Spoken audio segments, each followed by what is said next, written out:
All right, welcome back to the channel, guys. Today we're going to be talking about the new Air Force PT test that they're going to be starting up. So go ahead and stay tuned for this one. All right, so they just came out with a new PT thing that, see, it's not going to start until January 2022.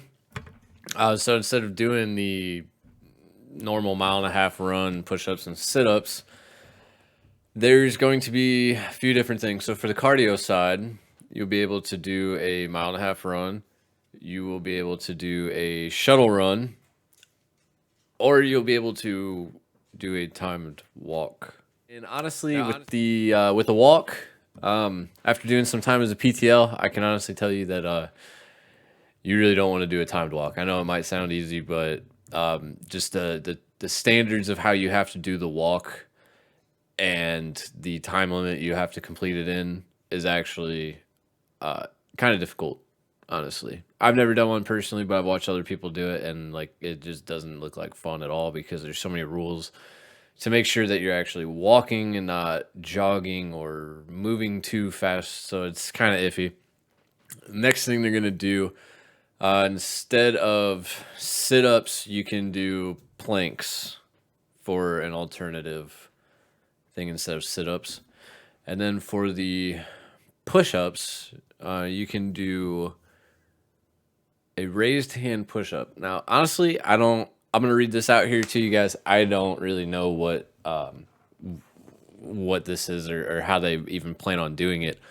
But it says, so instead of just going up and down, you will be in your push-up position and periodically raise a hand up and push the hand down and do that for a certain amount of time. Honestly, I don't know what that means. I have no clue. Really don't know if they're just like, you just have to do a one-handed plank at that point in time. I'm not really sure. I don't really know what it is. So when it comes down to the point system, it's all going to be the exact same. So you're still going to have your 100-point system. 60 points is going to cardio, 20 points to your other two groups, which will be either your plank or your sit-ups or your one hand raised hand push-up and planks or regular push-ups. I don't know. This is all confusing me, honestly. So you're still going to have the same breakdown. It's still going to be 120 and 20. They're still not doing the body measurements at this time. They did say they want to bring that back. But they're also, I guess, looking at a different way to start doing that. So when it comes, PT tests are back July 1st. So that was 10 days ago. So PT tests are back up. Now for the waist measurements, they said that's not going to come back until October of this year. So that will be coming back soon.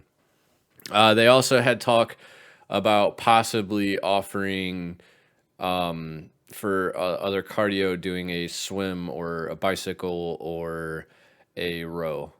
So they're not doing that yet, but I guess they're still talking about it to see if that's something they might want to implement at some point in time. Honestly, I personally don't really know why we had to change it. I mean, that maybe made it harder, would have been better, but I mean, I guess they did just kind of make it easier, so I guess that's good for some people. I guess, like they said, if you're not a long distance runner, you can do a shuttle run instead of a mile-and-a-half run. But just for you guys to know, look, honestly, I know with COVID and everything, a lot of people weren't doing anything. They weren't working out. They were not doing anything at all. Now, just know, on a serious note, PT testing is back. Guys need to start working out if you haven't been already. We all knew the PT tests were coming back. You guys should have just taken care of yourselves and kept putting in the effort and kept putting in the work. If you haven't, definitely get on that because I really don't see, if you start doing PT failures, I don't really think you can't use COVID as an excuse or stuff like that. So just get your work in and make sure you're not failing PT. And come next year, you guys will have this brand new PT test that you can do with all your options. So if you guys like the content that's coming out, go ahead and drop a like, subscribe to the channel. It really helps me out. Big thank you to everybody for hitting that 1,000 subscriber mark that we finally hit. Honestly, you don't understand how much it means to me. That was a goal of mine. We worked 3 years on that to get to that goal, and honestly, I kind of want to see where the channel is going to go. I'm also streaming on here, and I'm also streaming on Facebook Gaming as TCG Gaming, so you can go ahead and search that if you want. And then you guys can tune into the streams, mainly just streaming Call of Duty or Ark or basically whatever we play. So you guys can tune in there, ask me questions. You know, we can do little Q&A stuffs right there. You know, any questions you have. But until next time, I'll see you guys later.